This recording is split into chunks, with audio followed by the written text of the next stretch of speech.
Hey guys, welcome to our YouTube channel where we're concentrating on all things chili peppers from plants to sauce. For this video, we're going to take a quick look at bottling our fermentations that we've done. If you didn't see the last video, take a look at that. Kind of show you some crude steps on how we chop up the peppers and ferment them. In this one, we're going to do the same thing. Splice together a couple of crude videos on what I do after the fermentation is done. So without further ado, let's get to it. Alright guys, so like anything, first step's going to be getting everything all together. So what do we got here? We're going to need some measuring cups because you're going to cut this stuff down with, obviously, some vinegar. Different vinegars are going to put off different tastes. You guys can research that. You're going to need a way to keep everything clean. So obviously everything's already been cleaned, and then I use Star San to sanitize between steps. You're going to need a blender because we're going to blend down our fermentation so we can cook it and strain it down into bottles. Before we cut or cook or anything, we're gonna blend it into a liquid form so we can pH test it. So this is my little pH tester. This is probably the most critical step to make sure that your fermentation is safe. And ideally you wanna be somewhere around 4 or lower. The higher the acidity, which is a lower number, you're not going to have to worry about botulism and all kinds of weird things that we don't want to put into our body. And then you're going to need a pot and a stove because we're going to boil this down. So let's roll through this. All right, so in this step, we're going to crack open our ferment.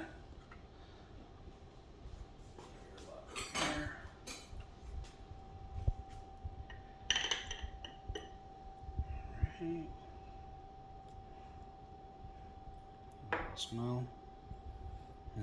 Smells good. Blend it up so we can do our pH test.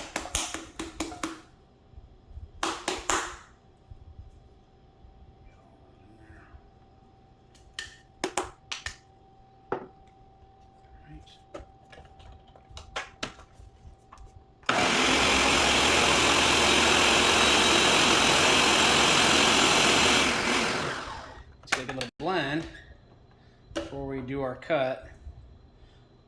Let's do a pH test just on the ferment by itself. So you stick that in there.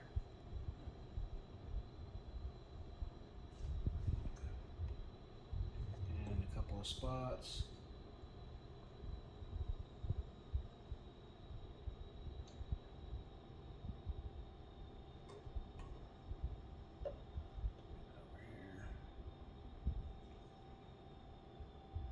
Try to be real close to 4 or lower if possible.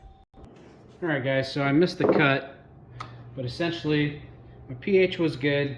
Then I cut the sauce a little bit with water and vinegar. So I put, in this particular build, yours is going to be different. I used 1 cup of water and a ½ cup of white distilled vinegar. So then I went ahead and blended a little bit more, got that mix to the consistency that I like. At this point, what we're going to do is we're going to pour this right into the pot and get it up to a rolling boil. Once I get it up to a rolling boil, I'll go ahead and turn the heat off, take this off of the heat. And by off of the heat, just slide the pot over and put a lid on it and let it sit for a little while. And the reason why we're doing that is just to stop the fermentation process. Strong chilies. Before I do that, I'm just going to take one more pH test. We got you guys here, and really all I'm doing is I'm sticking the meter in here. This meter is made by Milwaukee. I've had a lot of different meters.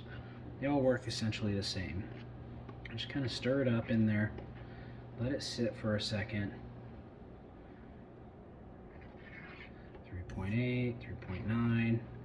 Once it kind of settles out, then you know you're good. With pH meters, something really critical is you want to calibrate them ever so often. If you're going to do a sauce batch, calibrate it then. So we'll get this up to a boil and meet you on the next step. All right, so we're at our last step. Got our sauce here. Got it down to a simmer. I believe it's cold enough. It's still hot. Now, when I buy these little 5-ounce bottles, I got these on Amazon. So you can find these on Amazon. They come in a kit, the lid, little shrink wrap. And then these, you can get at Hobby Lobby or online. You can get them pretty much anywhere. So, but pour the funnel here, and then you do your best to fill this up to the top without making a mess. Real simple, right? So, I like my hot sauce to have some of the pulp in there. So, I leave the seeds in. At this point, if I wanted to, I could have poured this through a little metal strainer if I wanted it watery, which I don't like my hot sauce watery. So I'll do that. I'll set this over here. Put a little pour cap. Everything's dripping because it's been sanitized with Star San. A little bit of Star San doesn't hurt. It's completely okay. It keeps everything to where it has a good seal. Now the other thing, since this is hot, now that I got this lid on here, as it cools, it's going to really seal that. And that's what's going to give you that good shelf life. Slide this on. A little heater. Shrink wrap that in.